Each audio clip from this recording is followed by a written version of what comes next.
Démocrate, Géraldine Bagnier. Merci Madame la Présidente. Monsieur Jost, au nom du groupe des députés démocrates, je vous remercie pour votre présence ici.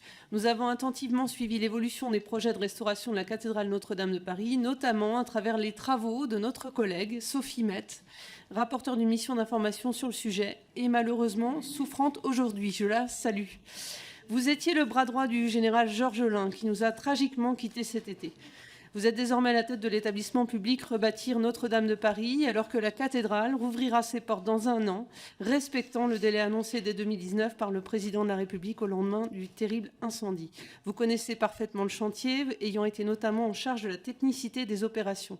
Désormais, vous l'avez annoncé, la flèche de Viollet-le-Duc a été reconstruite à l'identique, la restauration des vitraux a eu lieu, ainsi que celle du grand orgue, ou encore le nettoyage des parois et de l'intérieur de la nef.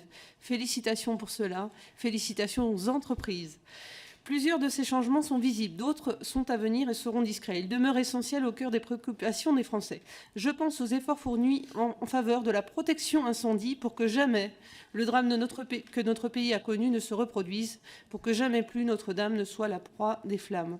Vous avez évoqué un dispositif innovant visant à réduire la teneur en plomb des eaux de ruissellement ainsi qu'un système de brumisation censé étouffer les éventuels départs de feu. D'autres dispositifs et dispositions sont à l'étude. Quels sont-ils? Seront-ils, ainsi que le reste, si j'ose dire, prêts à temps? Nous l'espérons et nous avons hâte de retrouver notre cathédrale avec l'espoir que le symbole très fort de la présence du pape François, invité par Emmanuel Macron, devienne réalité. Je vous remercie.